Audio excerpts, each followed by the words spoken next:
कर्म फल अमिट है। जब भगवान राम और सीता के लिए यह बात कही जाती है कि निज कृत कर्म भोग सुनु भ्राता, तो हम लोग किस खेत की मूली। इतना ही नहीं,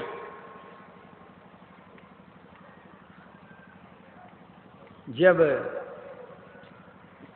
मर्यादा पुरुषोत्तम भगवान श्री राम की सुग्रीव से मैत्री हुई, तो भगवान राम ने पूछा कि कहो मित्र, तुमको क्या कष्ट है। जेन मित्र दुख हो ही दुखारी, तिन्हि बिलोकत पातक भारी। तुम मेरे मित्र हो, तुम्हारा दुख मेरा दुख है, तुम्हारा सुख मेरा सुख है। सुग्रीव ने कहा, मैं क्या अपना दुखड़ा बतलाऊं। हमारे जो भाई साहब हैं, हमारा राज्यपाट धन दौलत सब तो ले ही लिया है, हमारी पत्नी तक को ले लिया है,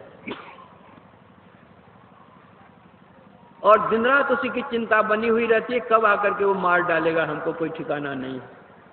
इस पहाड़ पर वह नहीं आ सकता मुनि के श्राप के कारण, इसलिए इस पहाड़ पर किसी तरह जीवन यापन कर रहा हूं। भगवान राम ने कहा, सुन सुग्रीव मैं मारी हम, बाली एक ही बाण, ब्रह्म रुद्र शरणागतो गयन उबरहि प्राण। कि सुग्रीव तुम शांत रहो,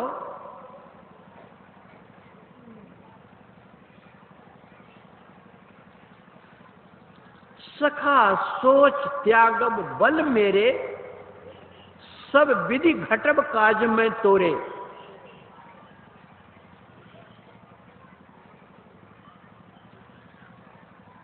जाओ तुम उससे युद्ध करो। सुग्रीव जाकर युद्ध करता है, लेकिन बाली इतना बलशाली था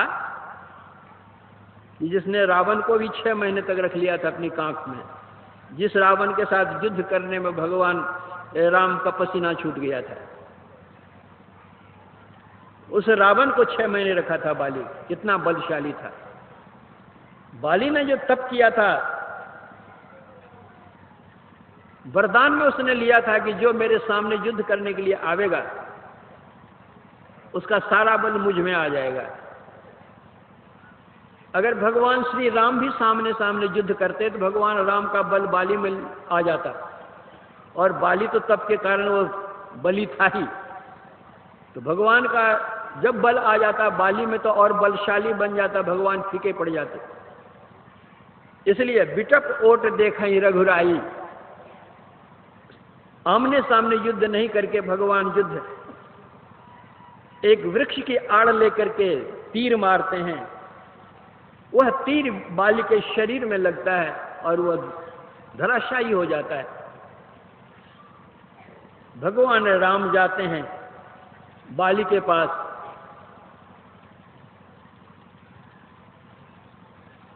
क्या कहता है, धर्म हेतु अवतरे गोसाई, मारे मोह व्याध की नाई।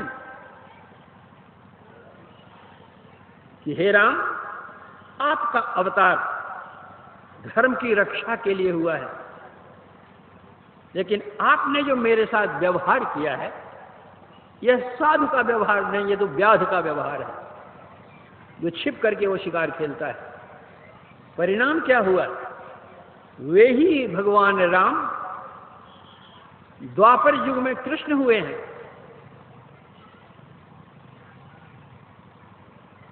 और वही बाली द्वापर युग में वो शिकारी हुआ। भगवान कृष्ण के सामने ही ये यदुवंश का नाश हो गया। भगवान कृष्ण जंगल में ही पैर पर पैर रख करके ऐसे लेटे हुए थे। उस व्याधा ने दूर से ही देखा, भगवान का पैर का तलवा लाल लाल हो रहा था। उस लाल तलवे को देख करके उसने समझा कि कोई हिरण है, थका मादा आया हुआ है, जीभ निकाल रहा है। वहीं से वह सरसंधान करता है। वह तीर भगवान के तलवे में लगता है और उसी तीर से भगवान का शरीर भी छूटता है।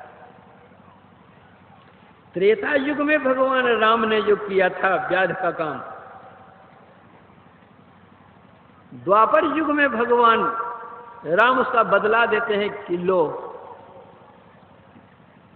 किस युग का किस युग में कर्म का फल साथ देता है और निकलता है और भोगना पड़ता है। जब भगवान के लिए यह बात है तो हम लोगों की बात क्या हो सकती है? इसलिए संत मत बतलाता है कि ध्यान योग करो। ध्यान योग करने से पाप पुण्य दोनों के मंडल से ऊपर उठ जाओगे। जो कुछ करते हैं हम, अच्छे या बुरे कर्म करते हैं, उसका प्रेरक मन है। जिसका मन वश में हो जाएगा उससे अपकर्म नहीं होगा, सत्कर्म होगा। यह अखिल भारतीय संत मत सत्संग का 92वां वार्षिक अधिवेशन क्या कहता है? 92 है, अर्थात 9 और 2 11। हमारी 5 कर्मेंद्रियां हैं, 5 ज्ञानेंद्रियां हैं, इसका राजा मन है 11वां। उस मन को वश में करो, तुम्हारा कल्याण होगा। यह मन कैसे वश में होगा, किस तरह से होगा, तो उस पर फिर आप लोग आगे के प्रवचन में सुनेंगे। इतना कह करके मैं अपने प्रवचन में विराम देता हूं।